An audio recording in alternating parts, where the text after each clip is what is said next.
Boa tarde, boa tarde. Mais um dia, estamos aqui, né, nessa gravação do podcast Maxwell Souza. Hoje nós vamos falar de um tema um pouco inusitado. Não vou dizer polêmica porque eu não gosto de polêmica. Quem me conhece sabe que eu não gosto de polêmica. Brincadeiras à parte. Mas vamos se tratar aqui, né, um pouco da questão financeira, política. Fala financeira não, vou falar econômica, porque agora nós estamos aqui perto de um doutor da área, né? Não posso falar financeira, porque senão eu vou falar que eu sou baixa renda. Mas da parte econômica e também alguns assuntos políticos, né? Eu que não gosto, né? O pastor muito menos, mas nós vamos aqui tratar de grandes assuntos que eu tenho certeza que será de grande relevância. Vou deixar as honras para o nosso pastor apresentar o nosso convidado de hoje. Boa tarde, Maxwell, boa tarde a todos que vão ser alcançados aí pelo nosso podcast, Maxwell Souza. Boa tarde, meu amigo particular, Jodney. Boa tarde, meu querido. Boa tarde também, Maxwell. Boa tarde. Receber o Jodney aqui é uma alegria, como eu disse, é um amigo particular. Ele é mestre em economia e nós temos assim uma amizade muito estreita e estamos sempre falando da economia, da atual situação que o país vive e também politicamente, né? Como que anda a situação do nosso país. E nós convidamos ele, né, com autorização do nosso líder aqui do podcast, Maxwell, e é uma alegria recebê-lo aqui, Jodney. Seja bem-vindo. Eu tenho certeza que vai ser uma conversa, um bate-papo muito proveitoso e esclarecedor para todos aqueles que nos acompanham em nosso podcast. Boa tarde a todos. Muito obrigado, Maxwell. Muito obrigado, pastor Sérgio, pelo convite. E quando recebi, fiquei lisonjeado por fazer parte, né, desse projeto aqui do Maxwell, porque falar de política eu gosto muito pouco, por isso que o pastor Sérgio me convidou. E também de economia, né, são uns assuntos assim que eu gosto sempre de tratar com bastante seriedade, mas trazendo uma veracidade dos fatos, né, porque às vezes alguns desconhecem, mas a política e a economia ela está sempre fazendo a diferença para aqueles que entendem. E 2026, que já iniciou, é um ano aí que nós temos que olhar com lupa, porque vai refletir muito lá na frente. Vou deixar agora aí os nossos, né, apresentadores, porque senão eu acabo falando mais do que eu devo. Mas é um prazer enorme estar aqui. Sim, sim. O prazer é todo nosso, né? É um assunto que a gente fala constante, né? É um assunto que está no nosso dia a dia, não só na nossa vida, mas na própria internet, né? Abrimos a internet, hoje é o que mais se fala, né? E hoje eu acredito que temos aqui a economia, temos a religião e eu sou apaixonado pelo direito. Então, assim, eu acho que vai sair bastante assuntos que serão proveitosos. Para começar, né, sem polemizar, nós estamos diante de um fato atípico, né, 2026, o senhor já falou, estamos aí num ano eleitoral a nível nacional, né, mas também estamos vivenciando uma situação atípica. O senhor é mestre em economia, o senhor há de acompanhar ou acompanha, né, essa situação da economia do país, né, que também não vai bem das pernas, né? Mas qual é a sua visão ampla e geral, a nível nacional? Depois nós vamos chegar aqui para o Rio, nós vamos chegar para a Volta Redonda, mas primeiro nós vamos para o nível nacional. A sua visão ampla na questão política e a questão econômica hoje. Vamos lá, Maxwell, também pastor Sérgio. Quando nós olhamos a nível de Brasil, o Brasil nos últimos anos, nós temos observado que a nossa economia ela tem caminhado de lado. Anteriormente, né, os críticos podem dizer que lá em 2018, 2019, 2020, mesmo com toda a pandemia, a nossa economia cresceu e cresceu muito. Sim. Né? Na época, o ministro da Fazenda, Paulo Guedes, né, muitos às vezes podem não gostar dele, mas foi um excelente ministro da Fazenda, né, e que trouxe à economia brasileira um divisor de águas, crescendo, redução de taxa, de tributos, que hoje, quando nós estamos olhando para o cenário nacional, taxa Selic 15% ao ano. Inviabiliza praticamente qualquer negócio. O empresário está do momento, a todo instante, pagando cada vez mais tributo, mais imposto. Então isso acaba dificultando. O Brasil, em alguns dados, em algumas fontes, vem mostrando que o país está no pleno emprego, mas para você estar em pleno emprego, né, isso pode acontecer, mas porém a gente tem uma controvérsia. Qual seria essa controvérsia? E eu sempre falo aqui, tantas pessoas no Bolsa Família. Não sou contra o Bolsa Família, sou favorável, acho que qualquer governo, independente de esquerda, de direita, tem que ter o social, mas você tem que ter uma política para tirar essas pessoas. Porque não tem uma característica, né? Assim, a gente fala de projeto social, de um plano social, mas parece que, agora eu vou usar um termo, né, religioso, parece que é um plano igual daquele cidadão à porta do templo. Ele só quer o dinheiro, mas ele não quer a condição de não pedir mais o dinheiro. Ele está ali, me dá um dinheiro, me dá um dinheiro, me dá um dinheiro, até que chega alguém e fala, não vou te dar dinheiro. Levanta e anda. Agora você pode correr atrás do seu próprio dinheiro. Exatamente. E nós não temos visto nenhuma mobilização do atual governo, né, dando a essas pessoas o suporte de trabalho. Sim. Não seria um caso de aprisionar? Sim, a questão é válida, o que o Maxwell tocou aqui nesse ponto, porque quanto mais pessoas dependentes do governo, você tem uma base aí, 2026, o quê? São pessoas que vão votar cegamente. Sim. Cegamente pela continuidade.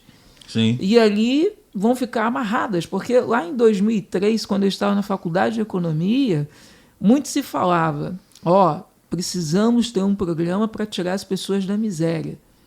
Ok, criaram-se o Fome Zero, na época o ministro José Graziano, se a minha memória não está falha, foi o ministro que teve a condução dessa pasta.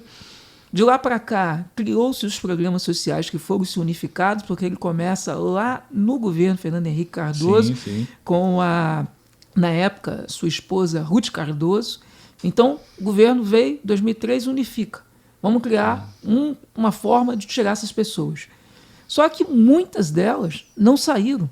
Elas estão aprisionadas até hoje. Então, por isso, o questionamento da questão do governo em relação às suas políticas sociais. Sim. Políticas públicas são importantes, qualquer governo tem que implementá-las, independente de direita ou de esquerda. Sim. Quero deixar isso muito claro para os nossos ouvintes aqui, né, aqueles que vão depois acompanhar o nosso podcast. Sim. Mas o questionamento principal é como eu vou tirar as amarras dessas pessoas.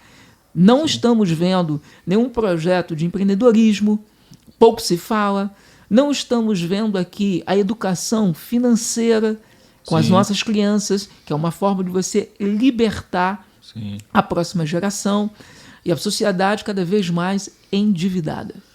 Isso aí é notório porque o pastor acho que pode falar bem melhor do que eu no quesito, né, da igreja, e passa isso de perto pela questão social, né, de poder ajudar, e porque a gente encontra, vamos dizer assim, pessoas que são beneficiadas pelo governo, que o benefício é para tal uso, que às vezes a pessoa também não usa.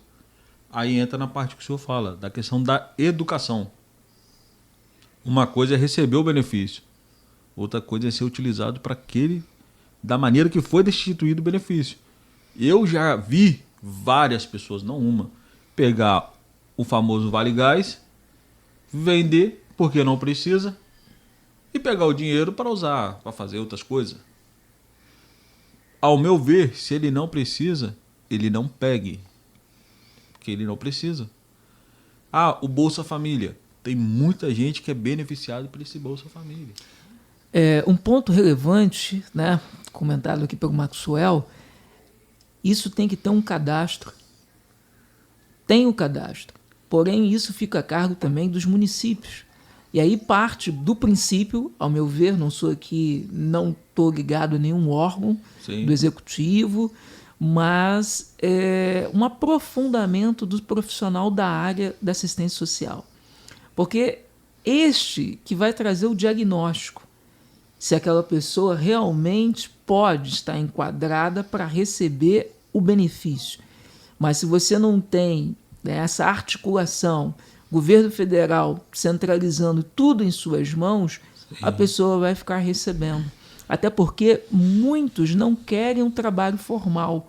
Porque quando tem o seu trabalho formal, é muito fácil você controlar. Porque imediatamente o benefício dele é cessado. Sim. Porque ele está empregado. Sim. Né? Ele está cadastrado. Sim. Então, quando a empresa divulga esse dado, ele acaba sendo o quê? Ficando de fora.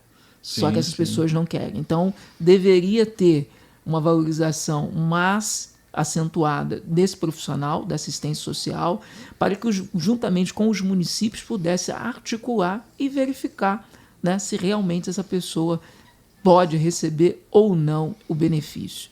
Eu acredito, professor Jodney, Maxwell, que eu, como líder religioso, e lido com uma população e muitos carentes, é fundamental o governo ter, né, essa questão social.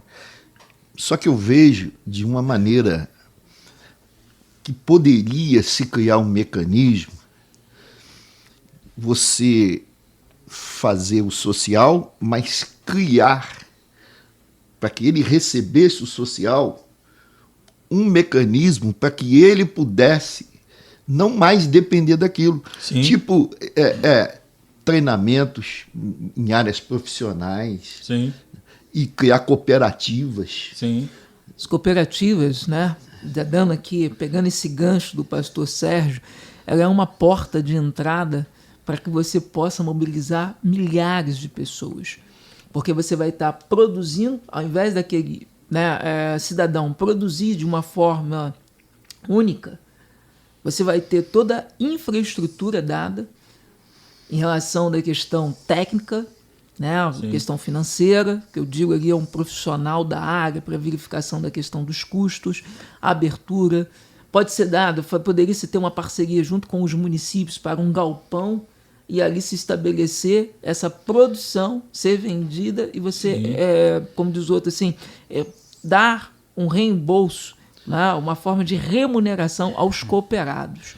Né? Mas a gente não olha com isso daí, vendo de uma forma, vindo do governo federal, para implementar isso daí no estado, no município. Às vezes alguns políticos, com alguns projetos, tentam até amenizar um pouco, mas ainda fica muito distante do que verdadeiramente faz-se necessário. Inclusive, ia girar a economia de uma forma muito maior, um volume muito maior. Porque você estaria distribuindo renda. Você não estaria aprisionando as pessoas ou vinculando elas ao Bolsa Família. Muitos querem ter a oportunidade de receber o seu salário mensal, não dependendo do governo. Querem trabalhar, mas às vezes acabam se acomodando. E aquilo também é mais fácil porque hoje o salário mínimo, né, entrou em vigor agora dia 1º de janeiro, foi para R$ 1.621,18. Isso tudo. E a pessoa às vezes está ganhando quase R$ 1.200. E essa pessoa acaba não querendo trabalhar. Porque ele tem que levantar 7 da manhã, antes das 7, porque 7 ele tem que estar no trabalho. E sai o quê? 17h30 ou 18 horas. Ele fala assim, eu ganho R$ 1.200, está mais confortável. Tá? Isso é o de repasse que é feito. Então, o governo ele arrecada, só que quando a gente fala de economia, está inchada, A máquina está inchada e está distribuindo de forma Sim. equivocada, de forma errada, os recursos da sociedade, que quem é o pagador de imposto paga com tanto sacrifício. Eu já vou jogar uma pimenta do reino aí. Esse benefício que hoje é dado, né, fornecido, oferecido, não sei, cada um interpreta de um jeito, mas voltou-se também, nessa gestão atual, a nível nacional, o projeto Minha Casa, Minha Vida. Né? Tinha parado, não estava, né, funcionando igual está agora. Mas por quê? Qual é o meu ver? Quem recebe o benefício é quem é contemplado para comprar o apartamento, o imóvel. Com o dinheiro do benefício, ele paga o imóvel. Então, o governo dá e ele mesmo recebe. Porque geralmente quem recebe o Bolsa Família não tem uma moradia. Mora de aluguel, mora de favor, mora na casa de parente e tem a facilidade de comprar um Minha Casa Minha Vida. Então ele recebe o Bolsa Família, paga o Minha Casa Minha Vida e o dinheiro que sai do governo volta para o governo. Ou seja, eles tentam fazer, né, a pessoa que recebe, eu estou te ajudando.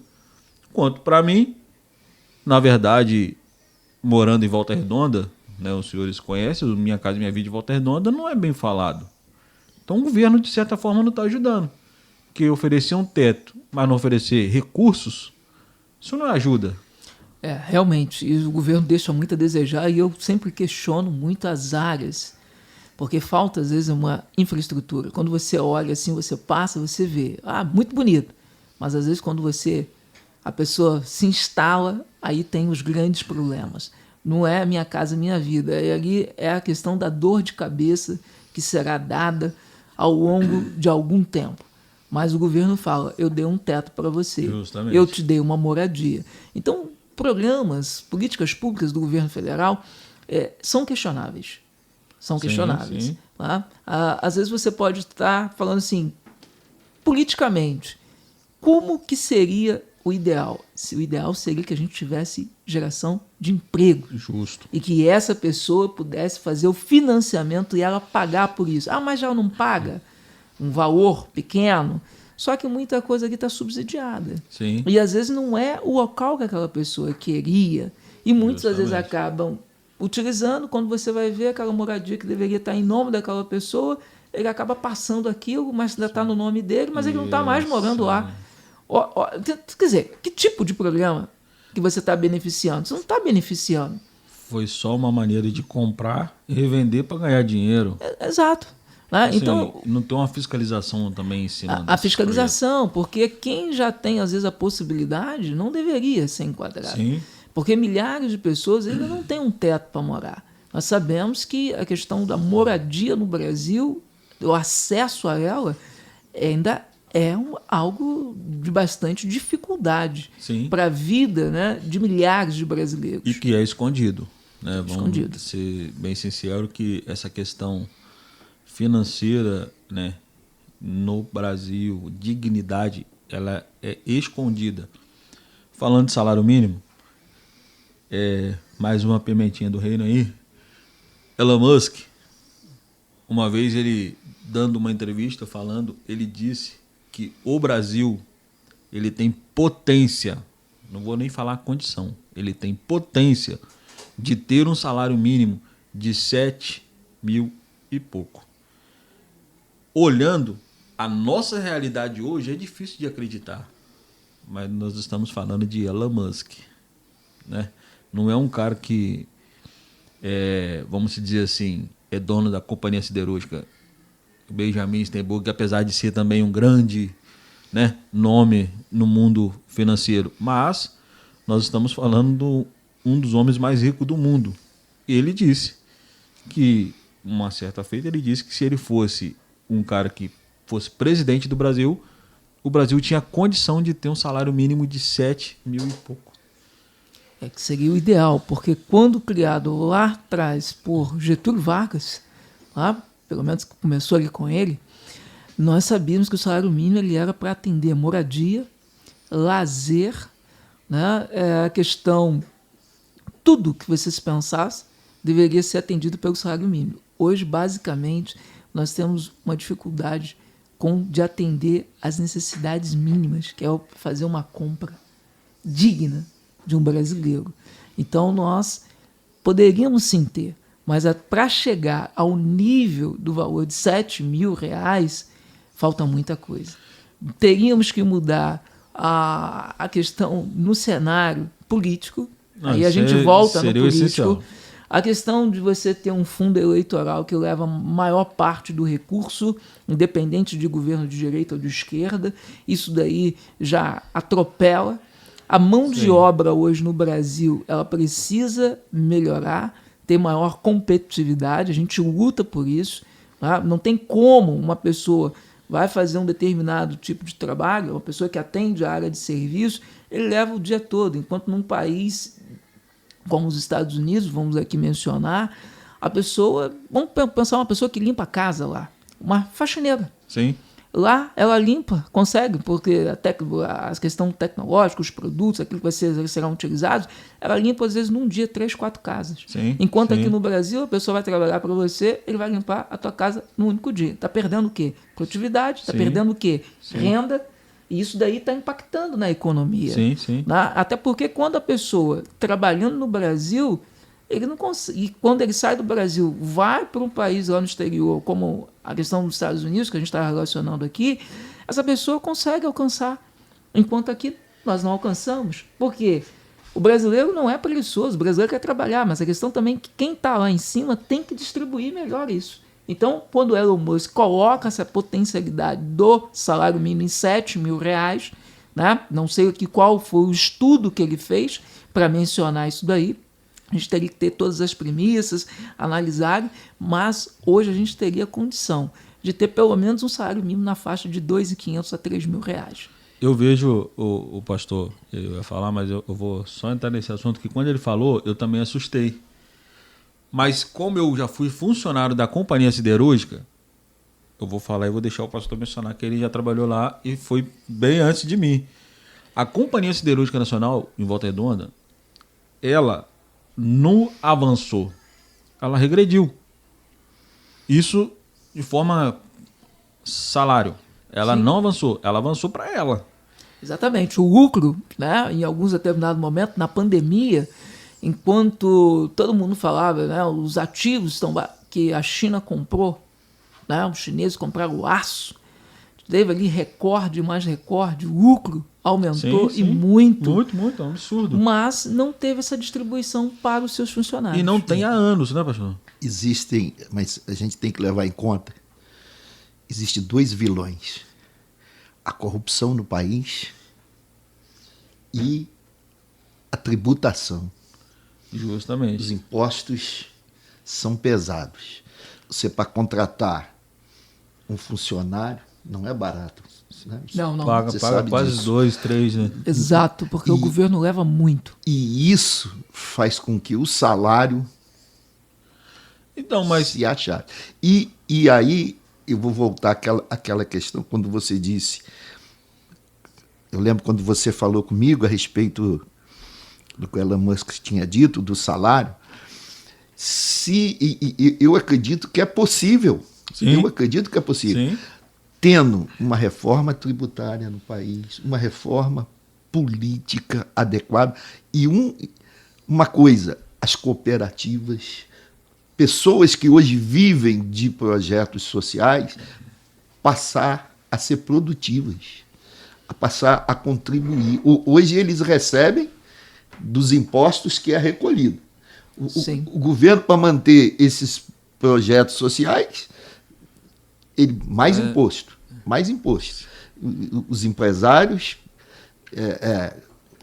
a classe média, sim. né, pagam uma carga tributária muito alta e você conseguindo fazer com que esse pessoal que hoje vive de assistência social do governo começasse a produzir no país e diminuísse a carga tributária, haveria mais investimento por parte dos empresários e aumentaria a renda, aumentaria a arrecadação e eu acredito que facilitaria uma melhor distribuição de renda. Eu estou aqui diante de um mestre de economia. Perfeitamente, né? O pastor foi muito, né, satisfatória a colocação dele, porque o que nós estamos vendo é que hoje não acontece nada disso. Sim. Eu, né, ou a população em geral, educação, tem, mas se eu tenho que pagar se eu quero uma melhor. Saúde, tem, mas eu tenho às vezes que pagar se eu quero uma melhor. Então acaba o quê? Eu contribuindo e ao mesmo tempo depois tendo que pagar por todos os serviços básicos que o governo deveria fornecer, já que nós estamos cada vez mais pagando mais tributos. Existe hoje, né, a questão, igual o senhor e o pastor falou a respeito da educação, da saúde, que para muitos é gratuito, né? Eu acho que eu também já passei por essa fase de acreditar que é gratuito, quando não é, nós pagamos, né? O SUS, que hoje para muitos é gratuito, nós pagamos. A educação, que para muitos é gratuito, nós pagamos. Porque tudo sai do retorno, né? do imposto, de tudo aquilo que nós movimentamos no país. Mas eu acho interessante que quando muitas pessoas pegam esse peso de alívio de educação gratuita no Brasil, saúde gratuita no Brasil, e vai comparar a países na Europa, fora da Europa, a países de primeiro mundo, que eles falam assim, lá não tem igual no Brasil. Eu só faço duas comparações. O senhor provavelmente, né, sabe muito bem que, infelizmente, no Brasil, para mim, deveria seguir o padrão desses países. A primeira profissão a ser valorizada é aquela que ensina o profissional. No Brasil não é. O professor. Bom, Maxwell, você tocou num assunto de grande relevância. Se um país quer ser grande, ele precisa ter um corpo docente, o seu professor bem pago, bem remunerado. Não é o que acontece no Brasil. Governo federal, ontem eu vi no noticiário, vai sancionar um aumento de 0,37%. É piada. Temos conversado com alguns no governo Bolsonaro, que alguns, né, o criticaram, 33% de aumento. Só que agora nós estamos tendo 0,37%. Ressaltando que o governo Bolsonaro foi um governo da transição com crise. Com crise. E pandêmica. E a questão da pandemia. Esse governo, ele diz que é o governo, né, do amor, que é o governo que faz isso, faz aquilo, o outro, mas o professor não está tendo a valorização que deveria ter. Que, ao meu ver, pelo menos, um aumento que pudesse repor a inflação. Não tem a remuneração devida, não tem a valorização devida. E se tratando também, vou citar aqui os médicos, né? Igual as pessoas, quando vão dizer dos Estados Unidos, falam que os Estados Unidos não tem uma saúde pública. Mas o médico que lá atende, ele é bem remunerado, estudou para tal, e eu acho que ele deve ser valorizado, né? Passamos por situações aqui na cidade, não vou entrar nesse mérito porque pode tal polemizar a respeito dos médicos, por crise de ter que reduzir o salário dos médicos. Eu não sou a favor de reduzir, porque se muitas pessoas estão aqui, o pastor passou por isso, pandemia, foi graças a eles. Claro que primeiramente Deus, mas quem trabalhou incansável nesses últimos anos foi a saúde. Mas para existir a saúde, teve um professor. Então tem que existir a valorização, até mesmo para quem está atuando, fazer com prazer, ter satisfação no que faz. Infelizmente, no nosso país, são poucos que têm prazer no que faz. Minha área, que hoje trabalho, né, na questão da segurança, o que eu mais escuto é que desde Sérgio Cabral, a PEMERG não recebe aumento. Quanto tempo tem? Mais de 15 anos. Então, assim, uma instituição que está na ponta da lança, apanhando a todo preço, sofrendo, né, perseguição, o STF, né, os ministros, restringindo operações no Rio de Janeiro, deu força para o Rio de Janeiro criar-se um narcotráfico, porque o Rio de Janeiro se potencializou. Se o governador não atuasse igual ele atuou agora, ia perder a mão. E a polícia que foi. Porque fora a polícia, as únicas coisas e pessoas que adentram as comunidades é só, né, a nossa querida deputada Benedita da Silva, que tem livre acesso. Um que foi acompanhá-la, que agora também criou-se um acesso, que é também deputado, Otni de Paula, que foi fazer política na operação da polícia. E assim, eu vejo que nesse contexto todo, o valor, né, a gente está falando de política e economia, está muito defasado, porque quando os policiais atuam, eles estão lá porque gostam. Mas eles não recebem há 15 anos um aumento salarial. Isso desmotiva. O senhor é professor, o pastor trabalhou na companhia, né, hoje já aposentou. A gente sabe que quando chega a época do dissídio, database, que vai vir um aumento, que está chegando o período de ver quanto que vai vir, que vem 0,000,30, aí a gente...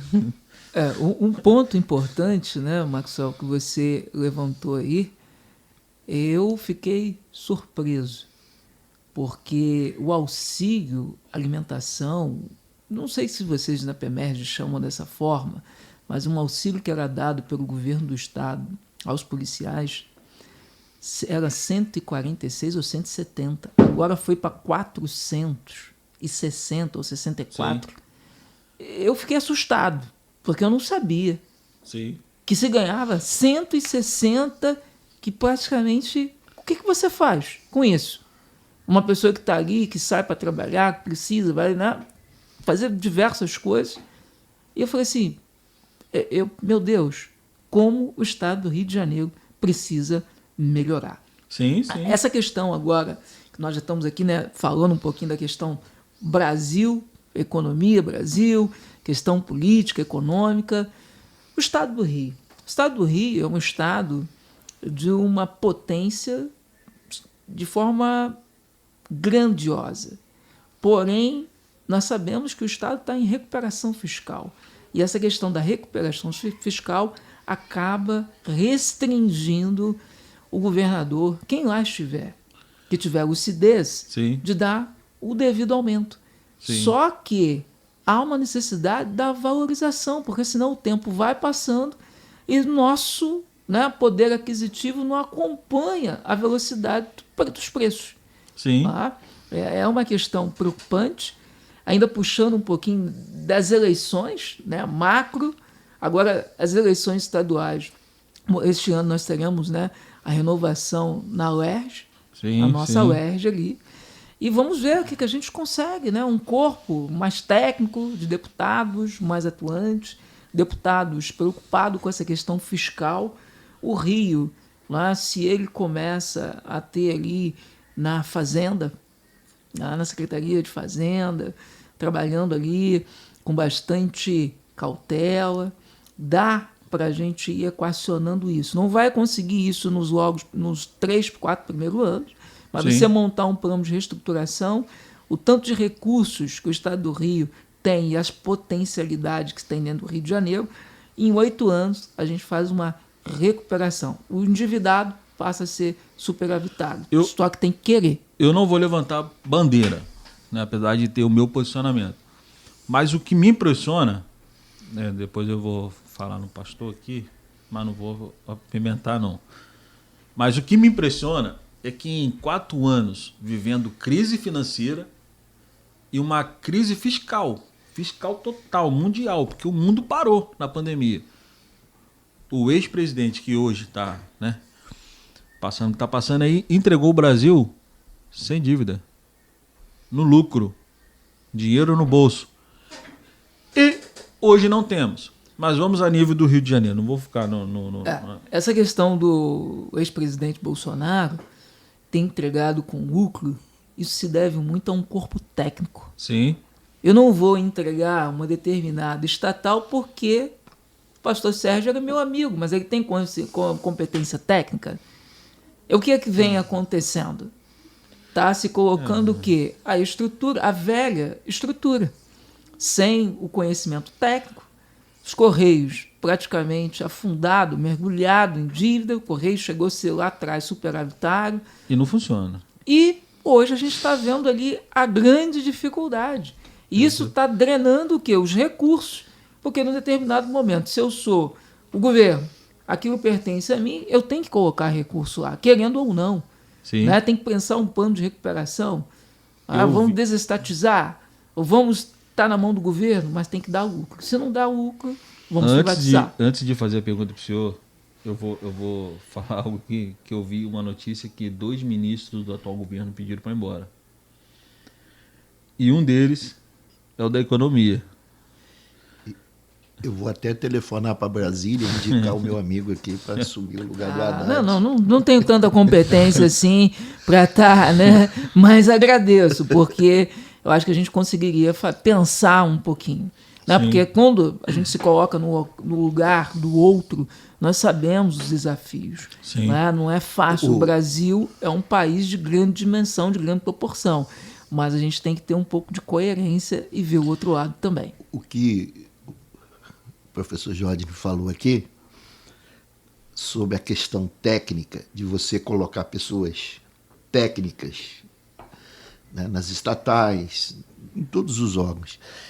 Eu lembro-me que na minha época da CSN, ainda estatal, havia um funcionário, um alto salário,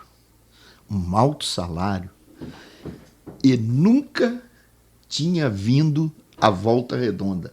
Ele não conhecia Volta Redonda, apesar de a CSN ter escritórios Rio, São Paulo, mas ele nunca foi a esses escritórios. Ele era filho de um presidente da República e ele era contratado com um alto salário. Eu ocupava um cargo de supervisão, e quantas vezes eu dizia, temos que fechar a produção do dia, para quê? Para pagar aquele... E não vou repetir as palavras que o pessoal do chão da fábrica repetia, né? Para sustentar. Né? E esse é o problema do atual governo também. Colocar amigos, colocar determinadas pessoas que não têm a competência técnica para desenvolver, para fazer crescer. E isso é... E vale ressaltar que são críticas construtivas, que nós somos um país democrático, que ninguém aqui está, né, fugindo das 4 linhas.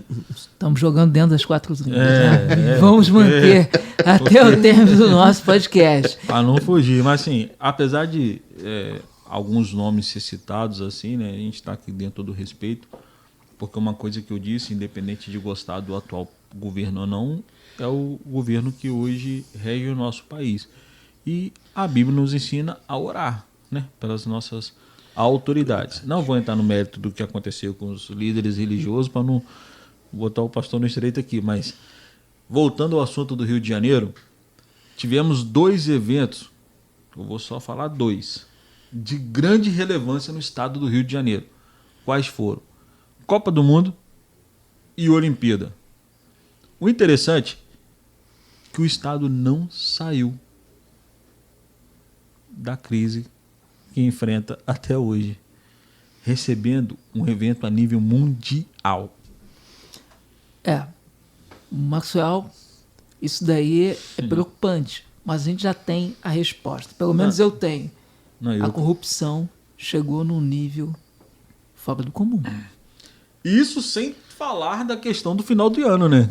Quem vê as televisões sabe que Copacabana, final de ano, é um absurdo. É como se fosse Bahia no carnaval. O Rio aí, nesse quesito, nós temos a potencialidade do turismo. Sim. Segurança em pauta, como foi colocado aqui, a questão da segurança. Primeiro fator, ter segurança. O turista vem, ele vai gastar. A rede hoteleira toda vai estar ocupada. E com isso a gente vai trazer uma dinâmica, não só para o Rio de Janeiro, mas para algumas cidades também do interior que tem turismo, que você pode acoplar. Sim. Lá, aqui perto, aqui a gente tem Vassoura, a gente tem aqui Penedo, né? Visconde de Mauá. Então, o turista pode vir e ainda ter alguma coisa aqui nesse sul do estado para ele poder vir, Angra, participar. Volta Redonda, visitas, entendeu? Relativos ao entorno, né, da Companhia Siderúrgica Nacional, onde foi montado.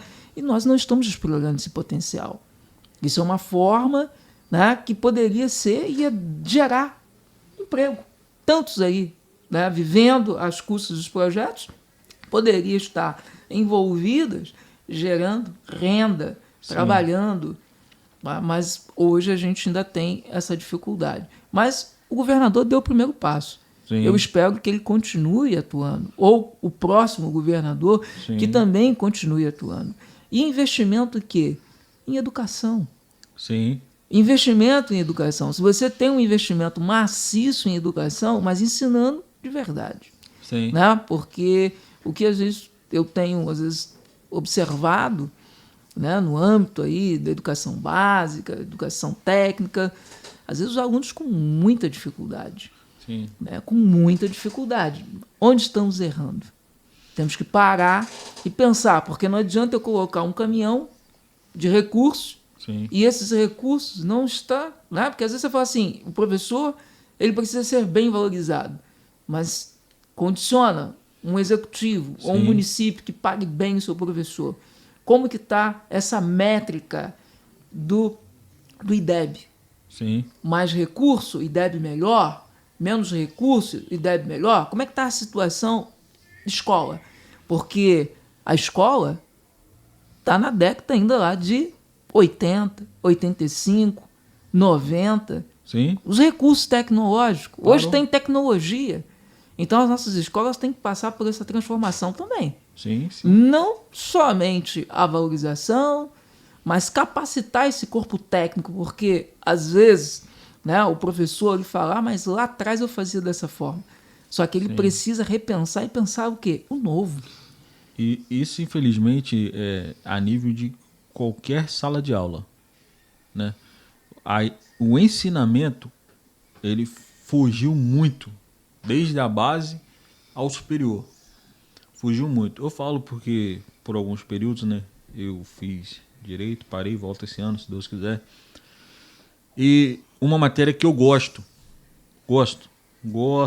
muito. Eu aprendi a ter, por causa da política, gostar do direito. Por causa dos temas e tal, impasse, até para a gente não falhar no que diz, não é?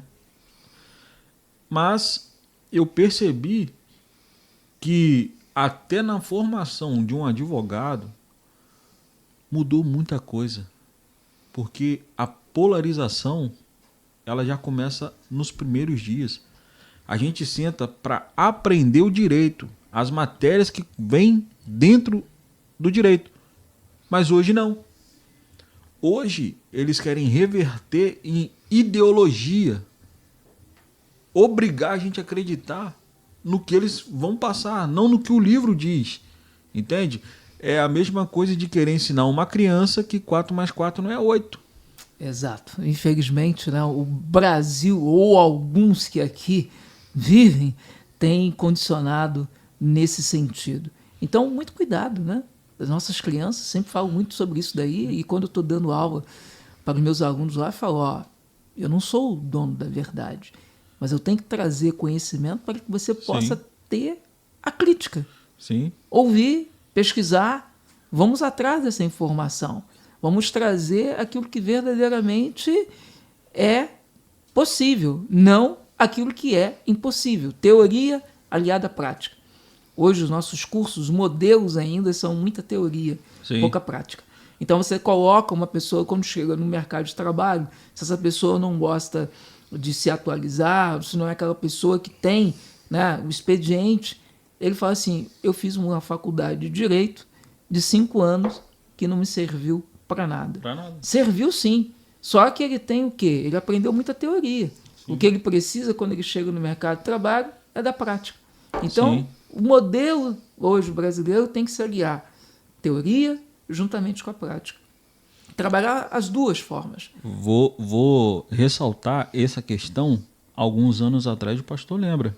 A escola técnica, né? O ITPC, famoso ITPC em Volta Redonda, que as pessoas ali, era só os filhos dos magnatas também, né? Só os patriarcas da CSN que tinha o cacique do ITPC. Mas assim, brincadeiras à parte, mas quem saía do ITPC já saía com teoria e técnica. Exato. É o que está faltando hoje em muitos. Muitos recebiam para estudar. Justamente. Eu sou a favor desse incentivo, né? Pegar um curso profissionalizante, oferecer, e a pessoa estuda, por mais que ela esteja recebendo, mas ela está estudando, igual o SESI Senai faz, né? A instituição que para mim também merece, bem lembrado, né? merece todo respeito pelo que faz. Isso é um incentivo, apesar de ser um incentivo privado, né? E pouco mencionado, a nossa geração também hoje está doente para esse quesito. Tanto quanto pensar no que vai ser, pergunta um adolescente hoje qual é a vida profissional que ele pretende ter quando for adulto. Muitos não sabem dizer. Até porque a nossa juventude estão querendo ser youtuber. Isso aí, né? Não sabemos aonde isso vai dar, nada contra, mas o nosso jovem tem deixado o estudo de lado. Eu ouvi de um pai que o filho não está indo mais na escola. Novinho, adolescente. Ele disse, mas eu vou te contar uma coisa, esse menino está ganhando dinheiro com a internet. E eu, curioso, mas o que ele faz na internet? Esses joguinhos te ganham. Eu fiquei abismado em ouvir, e o pai orgulhoso que o filho está ganhando dinheiro. Olha o que, né? E aonde nós estamos. O pai orgulhoso que o filho está ganhando dinheiro em jogos da internet. A economia também, quando a gente ainda voltando, ressaltando sobre isso, o benefício dado pelo governo estava sendo utilizado nesses casos de apostas. 100%. Estava sendo utilizado. Agora, acho que travou, né, um mecanismo ali, porque tem como, eu vou condicionar, né, eu tenho como verificar isso daí. Então, foi feito alguma coisa. Eu sou totalmente contra. E se o benefício é para que você possa sair da miséria, ele tem que ser utilizado para que você possa, com educação, projetos, tem que se cobrar. Mas eu não vejo um entendimento. Governo federal, estados e municípios. Sim. Tem que ter o diálogo. Sem um diálogo, a gente não consegue avançar. Falando de casa de aposta, na Indonésia, lá tem muitos clubes que o jogador joga por diária. Ele jogou, ele recebe. Se ele não jogar, ele não recebe. Eu tenho um amigo que o irmão dele é jogador lá. E é assim, se ele joga, ele recebe. Se ele não joga, ele não recebe. O Brasil e outros países, a gente vê que o salário dos jogadores de futebol é um absurdo, né? Já chegamos aí do Neymar, nosso menino Ney, ganhar mais de 2 milhões por dia. É algo... Eu queria só ganhar o sono do Neymar. Ele pode estar dormindo, está ganhando, e a geração dele está toda garantida por muitos e muitos anos. O futebol hoje, ele também trabalha com a questão econômica. Sim. Né? Cada vez mais os clubes estão se profissionalizando. A gente sabe disso daí. Só que, será que os clubes aguentam a pagar esse volume financeiro? Porque quando você olha, recebi 100 milhões, campeão da Copa do Brasil, Tá? Chegou, acho que o prêmio máximo chegou a 100 milhões.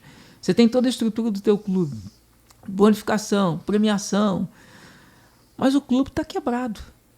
Ou então alguém está levando esse dinheiro, porque o clube não está. Poucos aqui no Brasil estão faturando, né? O seu clube aí, né? O seu Mengo lá, 2 bi de faturamento.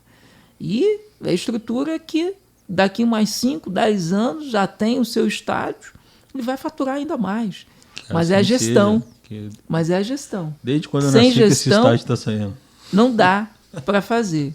Mas a gente olha hoje que, se bem gerido, a economia vai funcionar, vai abrir mais postos de trabalho.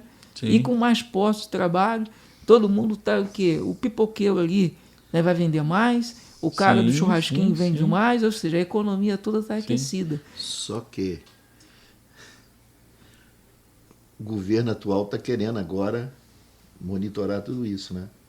Quer tomar conta do empreendedor, do pequeno empreendedor. É, eu vi. O pipoqueiro vai ter que se acertar com a receita. O que vende algodão doce para as nossas crianças nas ruas. Então, infelizmente, não há um incentivo para que... Eu até acredito que tem que ser feito, mas de uma maneira correta. E essa maneira que o governo está querendo fazer não é a ideal. A gente tem alguns mecanismos que foram feitos lá atrás, a questão do microempreendedor individual, né, que é o MEI, dá um suporte. As pessoas saíram da informalidade, pagando uma carga tributária bem menor, mas isso tem sido uma dor de cabeça para muitos. Por quê? Às vezes a pessoa abre o MEI.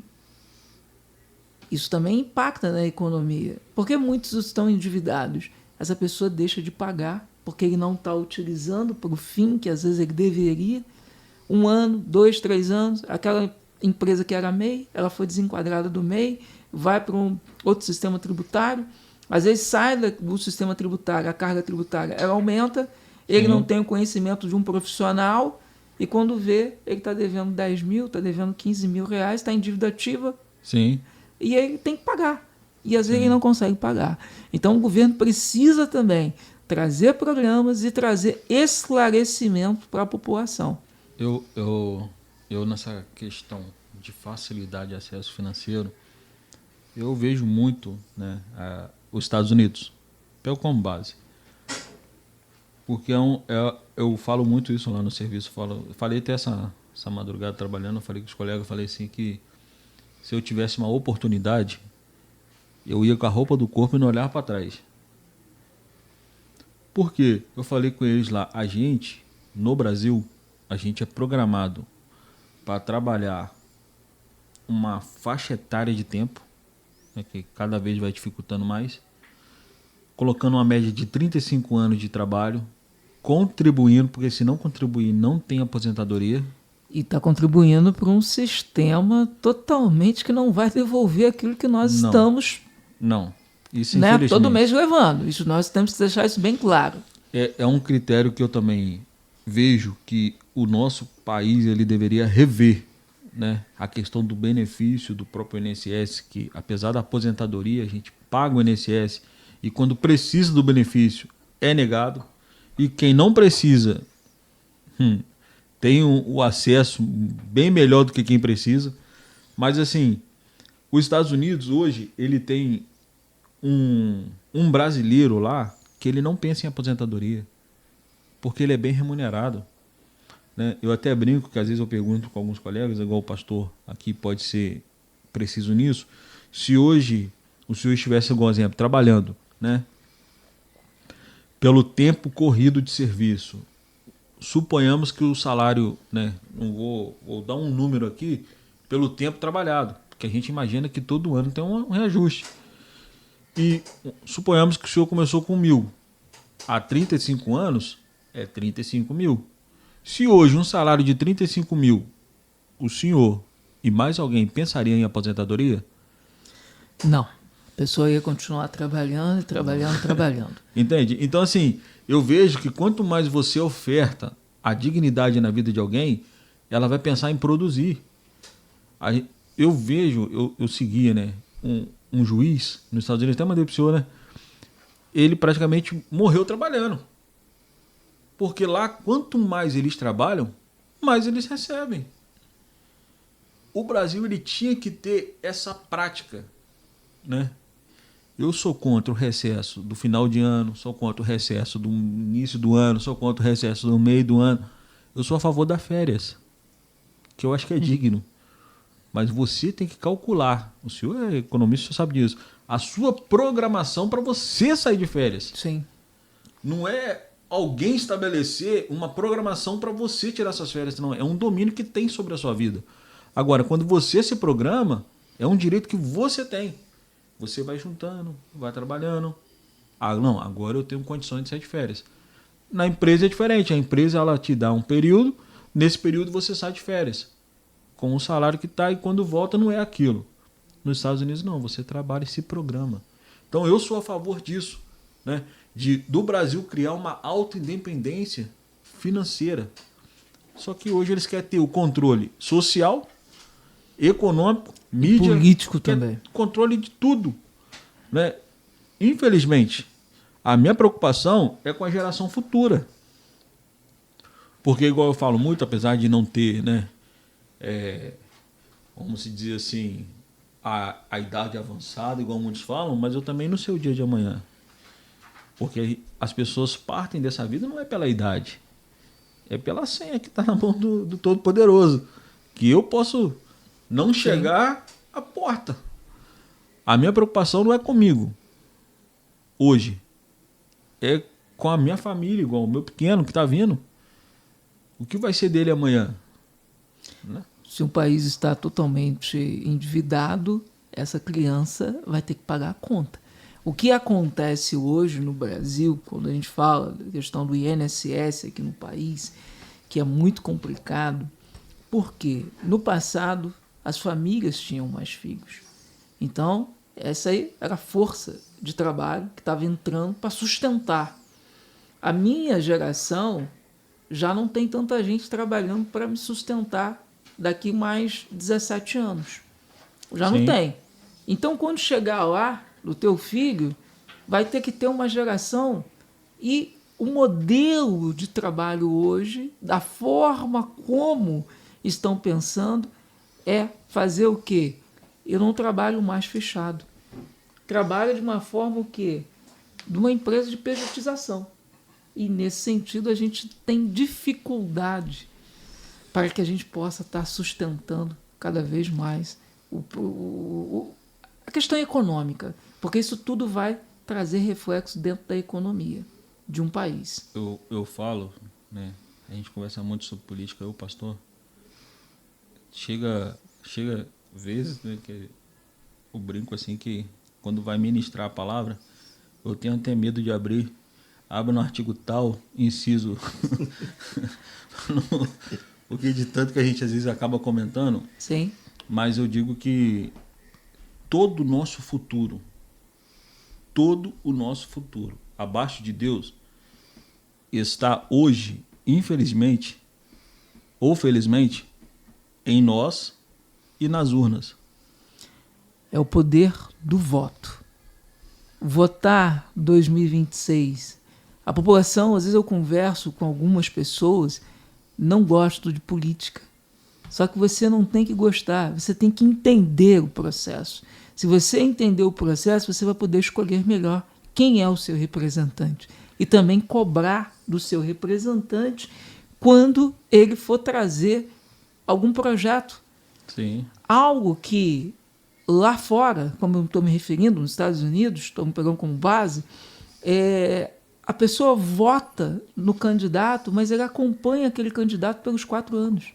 Aqui nós votamos, nós não acompanhamos, no sentido de ver o que está acontecendo, qual é o projeto, o que você está viabilizando. Isso aqui tem um impacto para a população? De que forma? Positiva? Negativa? A gente não observa isso. Sim. Então, é feito, eu voto porque eu sou obrigado. Essa questão do voto, ele tem que ser o quê? No Brasil, muitos falam, o voto não deveria ser obrigatório, mas eu acho pior. Eu acho que tem que condicionar a obrigatoriedade ao voto, mas essa pessoa precisa ter esclarecimento. Sim. Porque se ele escolhe mal, 4 anos nós vamos sofrer. E economia, cuidado, 2027 está logo ali. Olha, mas a gente está, hoje é dia 8 de janeiro, você está falando que 2027 está logo ali, porque o ano vai voar. Sim. Copa do Mundo, Sim. eleições, Sim. e nós sabemos que no período eleitoral, independente de governo A ou B, gasta-se um pouco mais. E quem paga a conta é o próximo ano. Então, muito cuidado, faça ali a sua reserva de emergência, procure entender bem esse processo eleitoral, não arrume inimizade, mas com clareza, com lucidez, espero também poder voltar aqui outras vezes para a gente dialogar um pouco mais sobre outros assuntos também. Sem dúvida, sem dúvida. Assim, hoje eu falo muito aqui, né? São 3 assuntos que se estendem, que antigamente era praticamente proibido, né? Que é futebol, religião e política. Hoje, Exato. São assuntos que se estendem por grandes e vai indo embora. Mas, para a gente poder, né, finalizar aqui, deixar o pastor dar as palavras finais, suas considerações, e já estendo o convite para o próximo, né, para uma próxima oportunidade. A gente está aqui, sem dúvida, falando desse assunto que para mim é de grande relevância. Obrigado, Maxwell, pelo convite. Obrigado também, pastor Sérgio, pelo convite. E certo que estarei aqui com vocês para falar um pouquinho mais. Hoje nós só conseguimos falar um pouquinho do Brasil, Sim. um pouquinho do Estado, mas a gente precisa marcar para falar da política local do sul do Estado. Lá? E vamos, que essa é boa. Amém. Pastor. Bom, eu quero agradecer o meu amigo, professor Jodney, mestre em economia, um grande amigo que eu tenho, de muitas resenhas, né, políticas e futebolísticas. Amém. Ao Maxwell, né, o nosso primeiro podcast do ano, e vem um ano inteiro pela frente aí, como o professor falou, vai ser corrido, Copa do Mundo, eleições, nós temos muitos assuntos aí para tratarmos, né? Então fica aí, muito obrigado nessa tarde, e você também que vai curtir, que vai acompanhar, né? O nosso muito obrigado. Isso. Amém. Obrigado a todos aí. E hoje nós temos um convidado aqui especial, né? Como é que é o seu nome? Anthony. Anthony. Henrique Jorge Cavalo, sei. Você é flamenguista? Show. Qual que é o seu presidente? Bolsonaro. Qual que é o seu número que você vai votar? Você vai votar em qual número? 3. Qual o número do Bolsonaro? Da música dele? 22. É a bênção. Esse é um milagre, né, de Deus, que do ano passado o pastor acompanhou, né? Ele sofreu um acidente, né, filho? Segurou a mão de Deus, mas Deus soltou a mão dele, mandou ele voltar. E hoje ele está aqui. É um milagre, é uma bênção. E ele tá doido para vir aqui. Falei, hoje nós vamos lá. Né? Vai voltar? Pô. Então dá um abraço pessoal aí e fala até a próxima. Até a próxima.